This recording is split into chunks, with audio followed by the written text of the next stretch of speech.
calaamadaha ay keento xanuunka loo yaqaano buro maskaxeedka. Magacaygu waa Dr. Maxamed Faarax Xidig, ku takhasusay cudurrada ku dhaca neerfaha iyo maskaxda, kana howlgala isbitaalka Kalkaal ee magaalada Muqdisho. Waxaan halkan ka soo jeedinayaa waxyaabaha ugu muhiimsan ama calaamadaha oo qofku uu ku garo hadduu uu dareemo madax xanuun tiro badan. Sida caadiga ah, burada ama waxa loo yaqaano kansarka waxay saameyn kartaa jirka qayb kasta oo kamid ah sida maskaxda oo kale. Haddaba maxaad ku fahmaysaa haddii uu qofku uu ka shakisan yahay inuu qabo burooyinka maskaxda? Calaamadahan haddii aad dareentid qaar kamid ah calaamadaha madax xanuun joogto ah oo aan hal mar aan soo bilaaban, dhowr mar istaba joog oo qofku uu dareemo madax xanuunkaas oo ka khatar badan marba marka ka dambeysa. Sidoo kale matag subaxi ah oo inta badan oo qofku la labay matag oo la soo kacayo subaxi.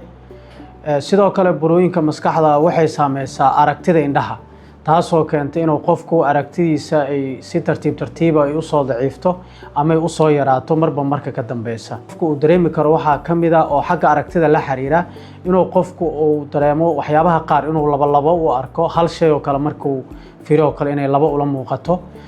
Sidoo kale burooyinka maskaxda calaamadaha oo qofku ku karo waxaa kamid ah inay xasuusta saameyso oo qofkii si tartiib ah xasuustiisa uga dareemo inay marba marka ka sii dambeysa ay ka liidato. Waxyaabaha kale oo qofku uu dareemi karo oo calaamad ahaan u dareemi karo waxaa kamid ah dabeecadda isbedesho oo qofkii uu dabeecad ahaan iyo xanaaq badan ama niyad-jab ama waxyaabo la mid ah xagga dabeecadda iska bedesho oo qofka uu dareemo. Waxyaabaha kale oo muhiimka waxaa kamid ah kabaabyo hal dhinaca lugya kacan ama hadalko isbedela.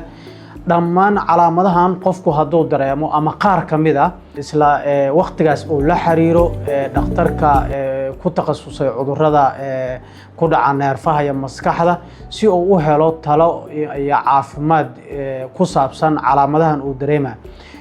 Markastana xilli hore uu calaamadahan uu dareemo oo dhakhtarka la xiriiro waxay ka fursad badan tahay inuu xanuunka daaho oo waqti dambe la ogaado. Haddaba haddaad dareentid calaamadahan aan soo sheegay waa kalaba oo la xiriira maskaxda, haddaad dareentid si degdeg ah ula xiriir dhakhtarka ku takhasusay cudurrada ku dhaca neerfaha iyo maskaxda si aad u heshid daryeel caafimaad oo kugu habboon.